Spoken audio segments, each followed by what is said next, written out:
Bueno, continuamos con esta segunda reflexión sobre la familia en el mundo de hoy. Voy a comenzar con una lectura de la palabra y les voy a leer de la Epístola a los Romanos en el capítulo 8, desde el versículo 1. La vida en el Espíritu. Por consiguiente, ninguna condenación pesa ya sobre los que están en Cristo Jesús, porque la ley del Espíritu que da la vida en Cristo Jesús te liberó de la ley del pecado y de la muerte. Pues lo que era imposible a la ley, reducida a la impotencia por la carne, Dios, habiendo enviado a su propio Hijo en una carne semejante a la del pecado y en orden al pecado, condenó el pecado en la carne, a fin de que la justicia de la ley se cumpliera en nosotros, que seguimos una conducta no según la carne, sino según el Espíritu. Efectivamente, los que viven según la carne desean lo carnal, mas los que viven según el Espíritu, lo espiritual. Pues las tendencias de la carne son muerte, mas las del Espíritu, vida y paz, ya que las tendencias de la carne llevan al odio de Dios, no se someten a la ley de Dios, ni siquiera pueden.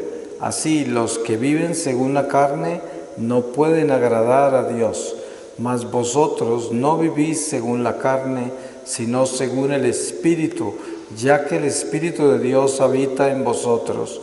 El que no tiene el Espíritu de Cristo no le pertenece, mas si Cristo está en vosotros, aunque el cuerpo haya muerto ya a causa del pecado, el Espíritu es vida a causa de la justicia.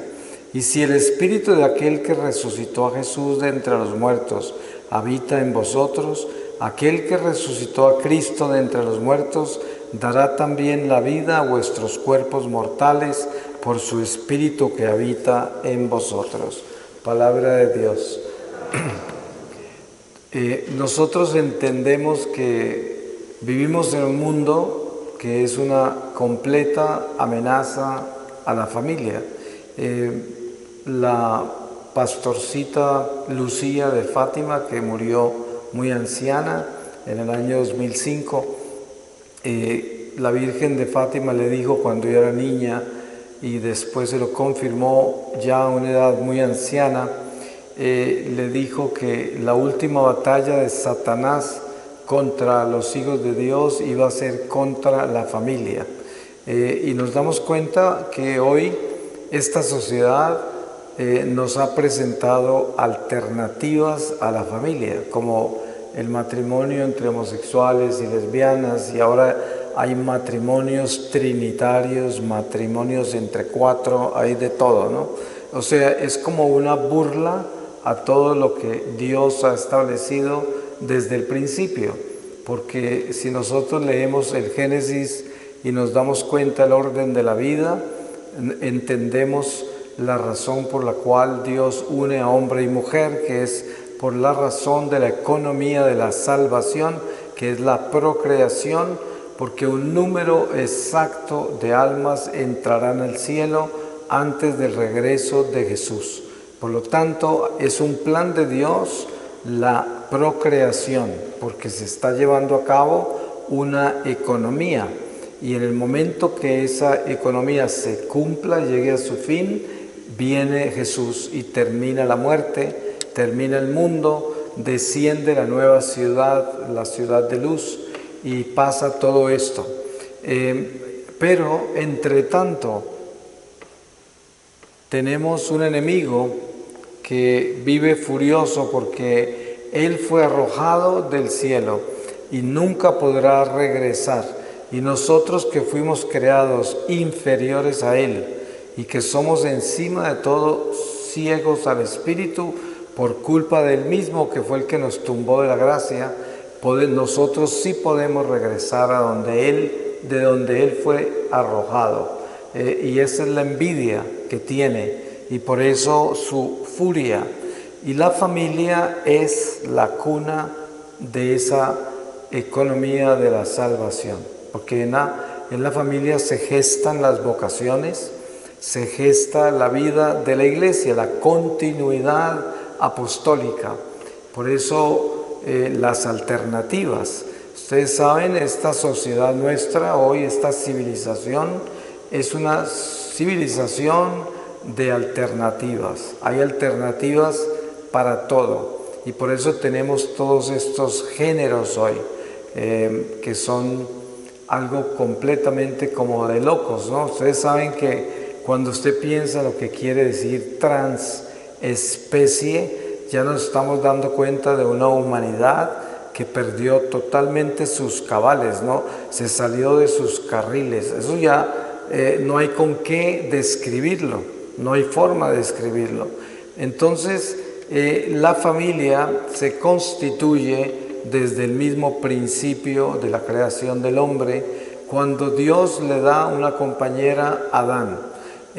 Y el mando que Dios establece es id y multiplicados.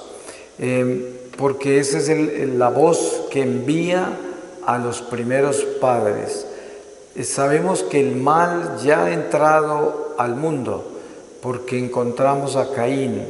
Sin embargo, Dios camina con nuestra historia a pesar del destierro. Hay una conversación muy importante entre Dios y Caín después de que Caín asesina a su hermano Abel. Dios le dice: Caín, Caín, ¿dónde está tu hermano? Y después le dice: tu hermano, la sangre de tu hermano clama por justicia desde el vientre de la tierra. Y ahí aparece toda esa historia en que Dios destierra a Caín a una tierra lejana, pero sin embargo lo marca para que nadie lo mate, que son cosas muy misteriosas, ¿no? Pero ahí nos damos cuenta de lo que es la procreación y cómo continúa multiplicándose la humanidad. Entonces, como estamos al puro final de los tiempos, nadie puede decir cuándo termina esto, nadie lo sabe, pero sí tenemos cada vez más cercanía al regreso del Señor. Y entre más se acerca el regreso de Jesús, más terrible la batalla. Por un lado, lo primero que Él hace es enfriar los corazones para que se alejen de Dios. Ese es el primer ataque, que es enamorarnos del materialismo para que lo espiritual desaparezca.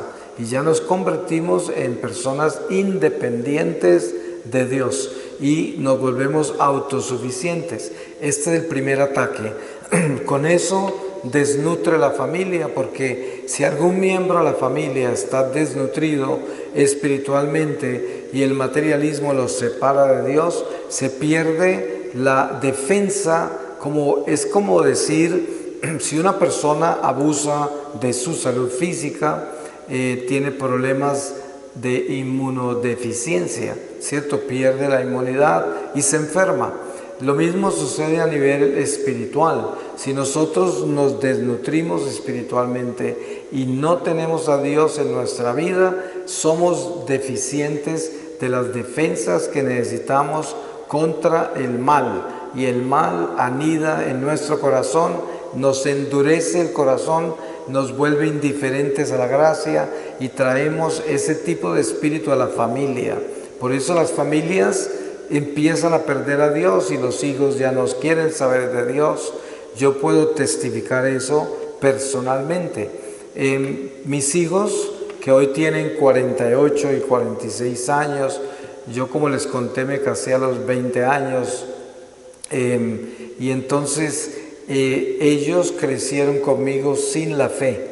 Y cuando yo regresé del secuestro, después de tener esa experiencia con Dios, y les compartí lo que me sucedió y les pedí perdón por no haber compartido la fe con ellos, sin embargo, ese testimonio para ellos fue algo que respetaron, pero no están en la fe.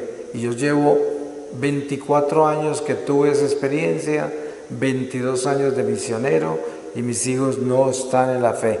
Ahora, ellos me respetan, somos buenos amigos, pero como dice la palabra, Pablo sembró, Apolo regó, pero solo Dios hace crecer. Por eso tenemos que abandonarnos en Dios en todo esto. Mi madre abogó por mí ante Dios toda su vida y se murió un año antes de que yo tuviese experiencia con Dios, pero sus oraciones obviamente dieron fruto y por eso tenemos que tener eso claro. Pero yo desnutrí la gracia espiritual de mi familia y por eso mis hijos no tienen la fe, por culpa mía, porque yo no llevé a Dios a mi familia, yo no tuve a Dios en la vida de mis dos hijos y por lo tanto hoy tengo dos nietos y están sin bautizar porque mis hijos no creen en eso. Y eso fue el efecto de lo que yo hice. Es muy grave.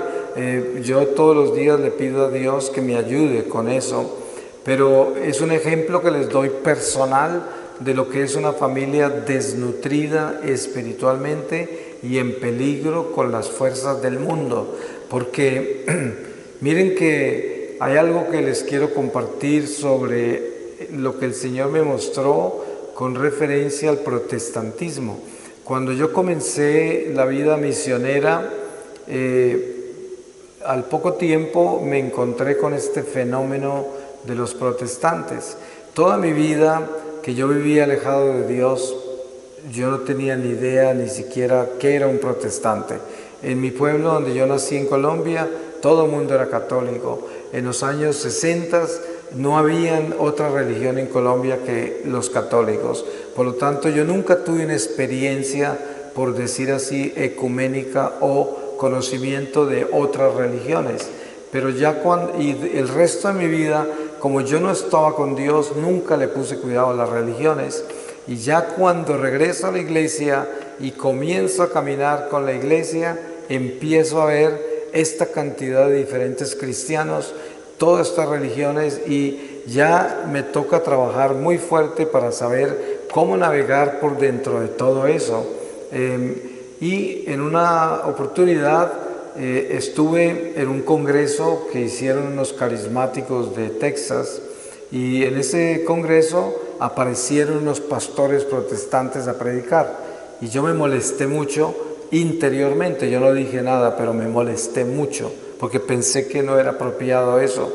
Y después de eso me fui al Santísimo y le rogué al Señor que me mostrara eso que era y cómo lo manejaba, porque yo no quería perder a nadie el respeto y mucho menos faltarle la caridad o lo que fuera. Pero con mucha claridad el Señor me mostró que el protestantismo era una herida del cristianismo por los pecados de la iglesia, una consecuencia. O sea, tenemos protestantes hoy, tenemos todas esas sectas cristianas como consecuencia de los pecados de la iglesia. El demonio pues busca destruir la iglesia, la busca pervertir, y la forma en que entra a pervertirla es pervirtiendo el clero, la vida religiosa, los líderes laicos, y él quiere tumbarlos y crear un escándalo con ellos para que los que son débiles en la fe se alejen y dejen la iglesia. Pues esto es lo que hace en lo que llamaron la reforma de Lutero y Calvino y Enrique VIII, el nacimiento del protestantismo y luego todas estas sectas que hay. Pero entonces me muestra como una herida, porque dice: si todos los que hoy profesan a Cristo tuviesen los sacramentos, se confesaran y comulgaran, el mal de este mundo sería muchísimo menor. Pero precisamente ese mordisco, por decir así, de esa bestia al cuerpo de Cristo místico, creó una herida que ha dado deficiencia a la familia de Dios en la tierra.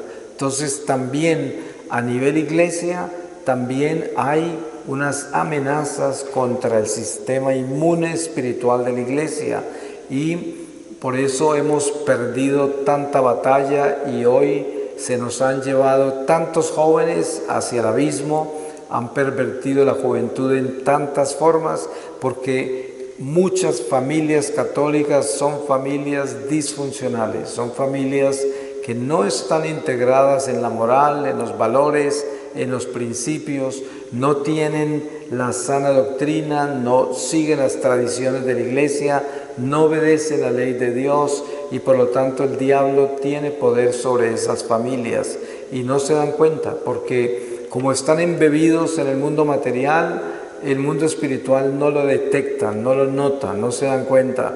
Y eso es muy triste porque precisamente la defensa de la familia está en la concientización espiritual de la batalla en que estamos contra las tinieblas.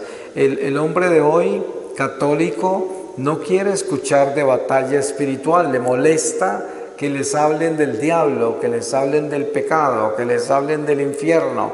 Eso a la gente no le gusta y usted se da cuenta a veces que los curas que predican solo la misericordia y nunca mencionan el pecado, ni el infierno, ni al demonio, son los más populares y los más amados porque todo el mundo grita aleluya y de eso están hechos las sectas también, de un cristianismo que no tiene pasión, que no tiene sufrimiento, que no tiene sacrificio, que no tiene enmienda, sino que tiene resurrección, nada más. Porque miren ustedes de qué está hecho el protestantismo. El protestantismo está hecho de participar con Jesús hasta la última cena. Y de la última cena saltan a la resurrección, no pasan por la pasión. Usted nunca ve un protestante con un crucifijo, ellos le corren al crucifijo. Nunca ve un protestante confesándose, ellos no entienden la confesión, no entienden la Eucaristía, no entienden la oración en la forma en que nosotros lo hacemos y supuestamente la vida de ellos es solo Biblia, que es lo que nace con Lutero. Solo Biblia quiere decir que la historia de ellos entonces comienza como 300 años después de Cristo, de que el Señor ascendió al cielo, que es cuando comienza la Iglesia a editar lo que conocemos como Biblia. Hay muchas cosas así, pero referente a la familia con este orden, lo que sucede es que nosotros estamos constituidos como una familia de Dios bajo un sacramento. Ustedes ven que la familia a imitar es la familia de Nazaret, San José y la Santísima Virgen. Es la familia a imitar porque son el vientre de la iglesia. Esa es la cuna de la iglesia, la familia de Nazaret, donde no hubo pecado. Ya se podrán imaginar ustedes que para que nosotros podamos llamar la nueva alianza en Jesucristo una nueva creación, tiene que haber una nueva Eva y un nuevo Adán. Se tiene que rescatar el principio. El principio fue Adán y Eva y en principio eran inmortales y vivían en el paraíso. Entra la muerte al mundo, pierden el paraíso y ya no son inmortales. Ahora, para que regrese esa gracia, aparece el Adán que viene del cielo.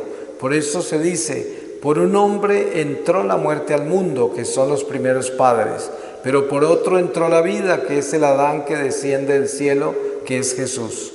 Por una mujer, Satanás tentó al hombre y cayó, y por una mujer Dios viene a nosotros y la utiliza como puerta de nuestra salvación, que es la Virgen María. Entonces esa familia de Nazaret se convierte en la cuna de nuestra iglesia y ahí nace la iglesia. Los primeros adoradores de Jesús fueron María y José. Y entonces, cuando nosotros queremos inspirarnos en lo que es una familia de Dios, miramos a la familia de Nazaret. Y sé que en el mundo en que vivimos hoy, este lenguaje que yo estoy utilizando es un lenguaje muy aburrido porque este es un sermón viejo, es como un sermón puritano, es un sermón que habla de valores y principios que este mundo no tiene. Entonces es como un disco rayado que nadie quiere escuchar.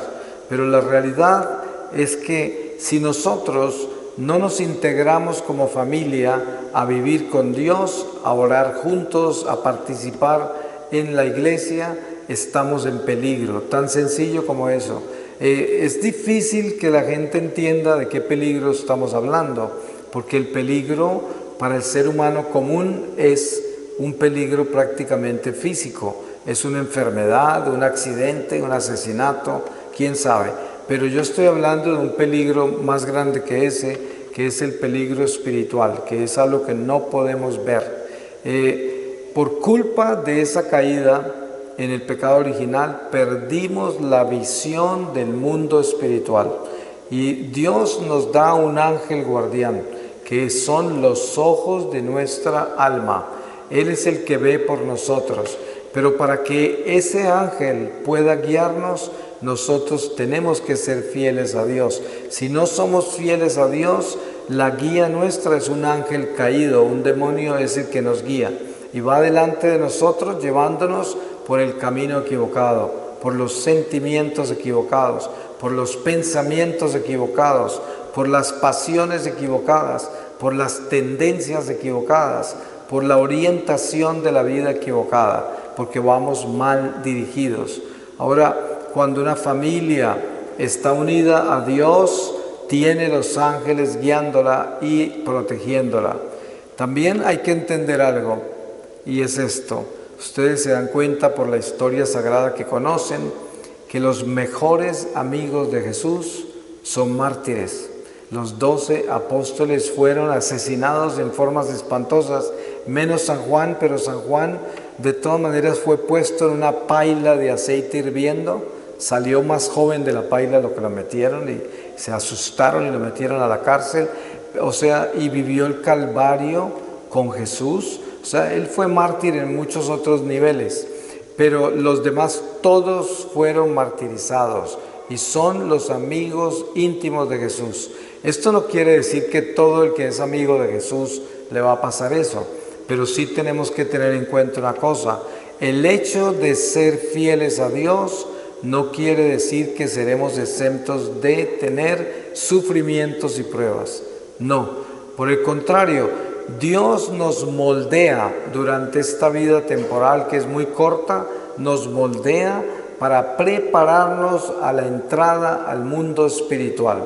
Ustedes saben que una mujer embarazada anhela que su hijo tenga una gestación saludable de 9 meses, para que ese bebé nazca con la salud que se necesita y no tenga riesgo de salud al nacer, que tenga sus pulmones maduros, que tenga la condición física de lo suficientemente saludable para que se defienda y pueda crecer bien. De la misma manera, Dios nos quiere enseñar a nosotros que nosotros estamos el equivalente a un embarazo, pero de un alma. Estamos embarazados de nuestra propia alma y necesitamos alimentarla para que nazca saludable, porque el nacimiento nuestro no ha llegado todavía. Naceremos del Espíritu. Ustedes saben que Jesús habla con Nicodemos y él es un magistrado de la corte de Israel, un sacerdote del más alto rango, un doctor de la ley, y está hablando a escondidas con Jesús porque él cree que Jesús es el Mesías. Y Jesús le dice a él: tienes que nacer de nuevo del Espíritu. Y Nicodemos no entiende, porque él, siendo un maestro tan docto en la ley, no era espiritual y no entendía el lenguaje de Jesús. Y entonces le pregunta: ¿cómo hace un hombre viejo para regresar al vientre de su madre y nacer otra vez? Pero Jesús estaba hablando en otro nivel. Él estaba enseñándole que no hemos nacido todavía y tenemos que nacer del Espíritu. El verdadero nacimiento nuestro está por venir, que es en el momento de la muerte. Ustedes saben que la persona común que no tiene un crecimiento espiritual tiene miedo a la muerte porque considera la muerte el fin.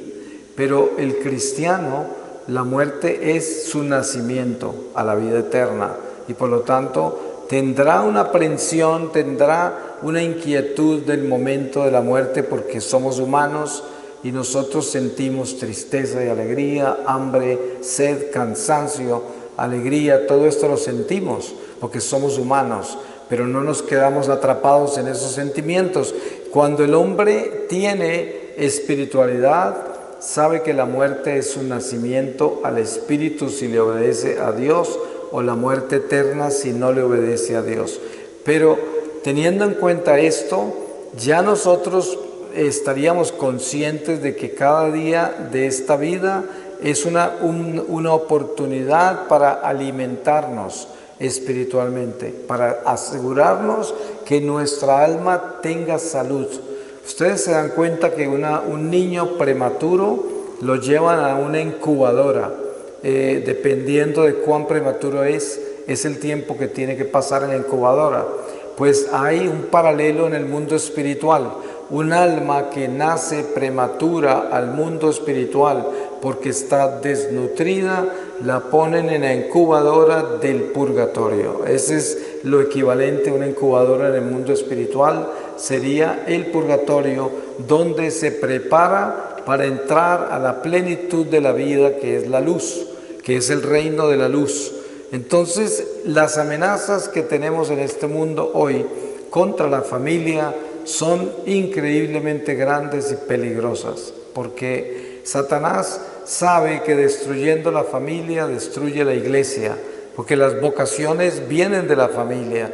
¿De dónde más van a venir? Y hoy muchos católicos no le aportan hijos a la iglesia. Hay muchas familias católicas que, si el hijo o la hija aparece con vocación religiosa o sacerdotal, a cambio de darle alegría a los padres, les da tristeza, porque preferirían que fueran abogados o médico o economista o millonario o famoso, lo que fuera, pero no cura, no monja. Y estamos hablando de familias católicas, y es triste, pero es muy común hoy eso. Yo con mucha frecuencia escucho a jóvenes que me hablan alrededor de mi misión por el mundo y vienen quejándose de eso, de que le manifestaron a los padres su vocación y se molestaron muchísimo y les imploraron que no hicieran eso. Y por esa razón hoy es muy común escuchar que no tenemos vocaciones sacerdotales, que un sacerdote está presidiendo 4 iglesias él solo, que no hay vocaciones religiosas, están cerrando conventos todos los días porque no hay monjas. Y todo esto es porque la familia católica no está aportando los hijos a la iglesia. Y ahí se ve el resultado. La iglesia va perdiendo la fuerza y por lo tanto el mundo cada vez más oscuro, más perverso, más pecado, porque hay menos fuerza y defensa espiritual. En una oportunidad, recién que yo comencé mi vida con Dios, antes de que recibiera el llamado para la misión, estaba en una iglesia en West Hollywood, en Los Ángeles, una iglesia pequeñita, y estando sentado, arrodillado ahí, entraron unas monjas, como 5 o 6 monjas, y yo no tenía mucha experiencia de qué era eso de la vida religiosa. Entonces yo me puse a meditar sobre eso y empecé a ver el misterio de lo que era la vida religiosa, y el Señor me mostró cómo las monjas de clausura en particular son como un pulmón espiritual que defiende las almas. Cuando hay un convento de monjas de clausura, digamos acá donde estamos, cubren un territorio inmenso de almas, y ahí toda la vida de esas monjas. Estoy hablando de monjas buenas, ¿no? Monjas santas, porque hoy hay mucha monja completamente disfuncional, pero monjas buenas. Ellas, todo lo que hacen, hasta parpadear, es un acto de reparación para la salvación de las almas, porque ellas le han dado toda su vida a Dios. Ellas le entregaron todo a Dios. Entonces, cuando barren, cuando cocinan, cuando cantan, cuando oran, cuando duermen, todo eso es reparación. En todo momento el Señor está rescatando almas. ¿Se pueden imaginar lo importante que es un convento de monjas? Yo no entendía qué hacían las monjas detrás de esas paredes, porque para mí, que era un hombre práctico del mundo, eso era absurdo. Lo consideraba casi como vagancia, ¿no? Como vivir de los demás, como yo no sé cuántas cosas me imaginaba. pero estaba totalmente equivocado porque ahí había algo demasiado importante para la humanidad y eso es de lo que estamos perdiendo vertiginosamente. Ahora, las oraciones nuestras tienen poder. Cuando nosotros oramos por vocaciones, el Señor nos escucha. Ustedes saben que en los diálogos que encontramos en las Escrituras entre Dios y los profetas y los patriarcas, los apóstoles, siempre hay conversaciones acerca de la salvación del mundo y de las almas. Y Dios siempre dice: un puñado de personas fieles son capaces de salvar una ciudad entera, una nación entera. En el Antiguo Testamento vemos como un solo profeta cambiaba la voluntad de Dios, cambiaba un castigo entero. Vemos a Moisés abogando por el pueblo hebreo en la montaña cuando el Señor lo va a castigar en una forma espantosa, y Moisés cambia la voluntad de Dios por medio de la súplica y la oración. Ahora, por ejemplo, en Colombia nosotros tenemos en este momento una amenaza del comunismo muy grave, y en mi comunidad nosotros establecimos lo que se llama una batalla espiritual contra el comunismo. Encontramos una devoción a la Santa Faz, que es antigua, y dentro de esa devoción ya aparece una revelación de Jesús sobre el comunismo y lo anuncia como un demonio que aparecerá con mucha fuerza en los tiempos finales, reaparecerá. Y así estamos viviendo en Latinoamérica ese fenómeno, y sé que ustedes en España también, pero él lo muestra como una fuerza demoníaca porque obviamente es una fuerza ateísta y es una fuerza que va contra los principios y valores de la Iglesia, contra todo lo que es de Dios. Y nosotros entramos en esta batalla espiritual contra ese monstruo y hemos logrado muchas cosas por medio de la oración, y nos hemos dado cuenta lo importante que es la batalla espiritual. Cómo es que podemos tumbar poderes inmensos de las tinieblas por medio de la oración, oración en comunidad, la alabanza, los ayunos, la penitencia. Todo esto es importante para conquistar territorios de gracia. Y lo mismo sucede a nivel personal con las familias. Las familias hoy están enfrentadas a tener sus hijos en este mundo. Y no es fácil tener hijos en este mundo hoy, porque la cantidad de voces que les hablan, todas las alternativas que hay en todo nivel, en todo sentido humano. Y por lo tanto, si no tenemos las defensas puestas de la familia, el mundo se nos puede devorar la familia. Y después lo lamentaremos terriblemente, porque la pérdida de un hijo en ese sentido es más dolorosa que cualquier pérdida. Por eso la familia se tiene que cuidar. La familia hay que darle luz, hay que traer a Dios a la familia. Es lo único que nos puede proteger, nadie más nos puede proteger.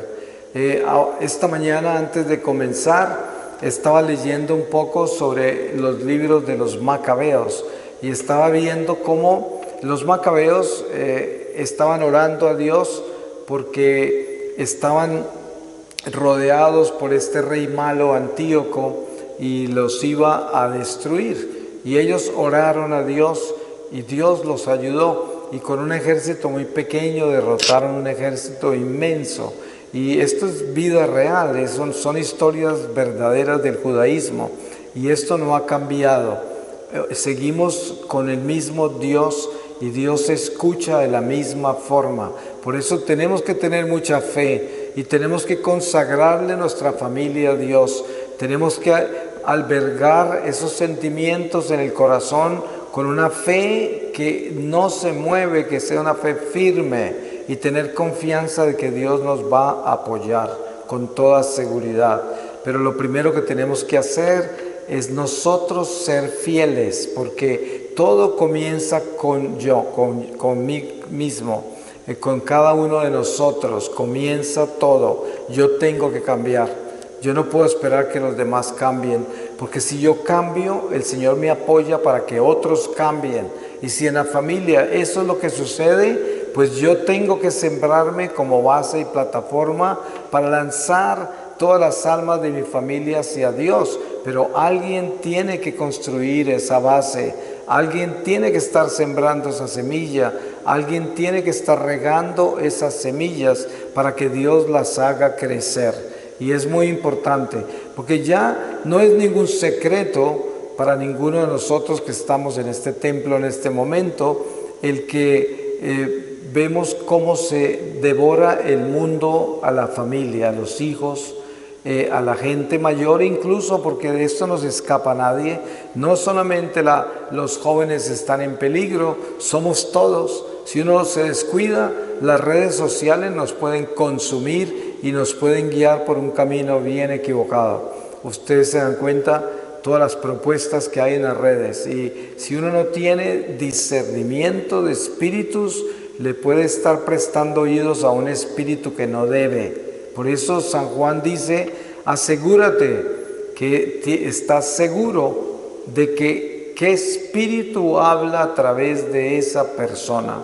Nosotros a veces nos engañamos cuando tenemos gente que admiramos o queremos, o es de la familia, o como fuera, amigos, y son personas difíciles, personas sarcásticas, crueles, gente que no tiene amor, y sin embargo las admitimos en nuestra vida por alguna razón, y nos descuidamos y no tenemos discernimiento de los espíritus que andan con la gente. Pero les aseguro esto, basado en la experiencia que yo tengo, es muy importante uno distinguir qué espíritu se manifiesta a través de la gente que nos rodea, porque tengan la seguridad que tan solo hay dos espíritus: el espíritu de Dios y el espíritu del mal.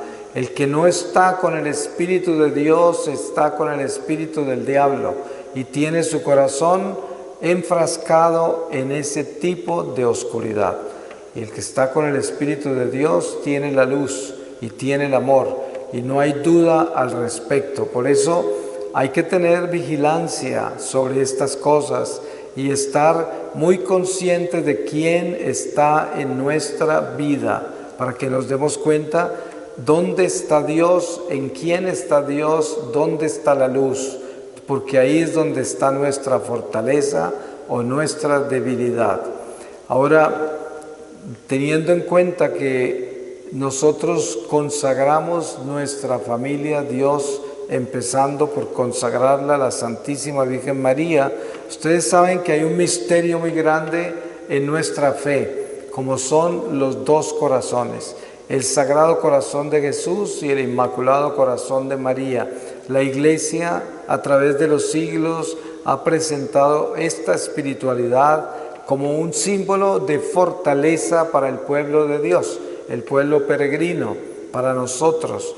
Y estos dos corazones tienen un sentido de batalla espiritual. Nosotros nos unimos a esos dos corazones en oración, y además nos unimos con amor, nos unimos con fe, y esos dos corazones se convierten en una coraza de protección para nuestra vida.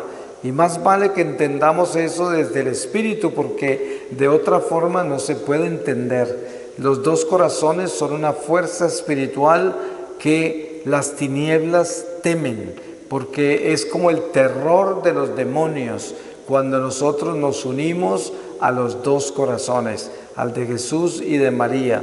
Y si lo tenemos claro, con eso podemos proteger la familia.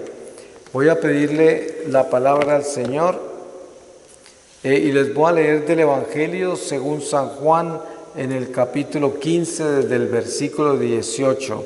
Dice: los discípulos y el mundo. Si el mundo os odia, sabed que a mí me ha odiado antes que a vosotros. Si fuerais del mundo, el mundo amaría lo suyo.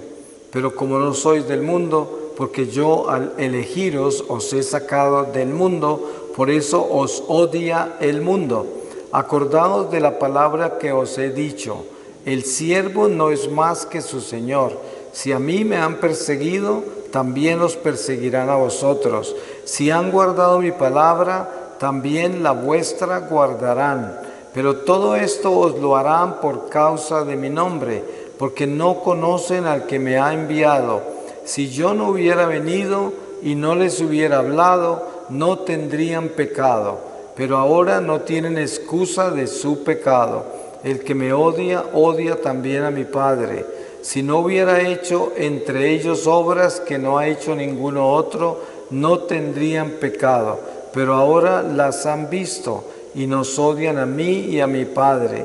Pero es para que se cumpla lo que está escrito en su ley. Me han odiado sin motivo.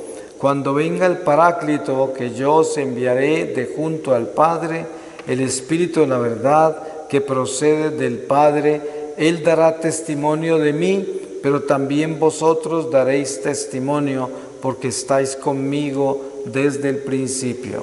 Palabra de Dios. Pues le damos gracias a Dios por este momento de reflexión y sobre todo le pedimos que por medio de su Santo Espíritu y la sangre preciosa de Jesús bendiga a nuestras familias, bendiga a nuestros hijos o nuestros hermanos, nuestros padres, nuestra descendencia y sobre todo que bendiga a la iglesia para que continuemos nosotros viviendo la bendición de tener este templo de Dios que nos da compañía en este peregrinar. Amén.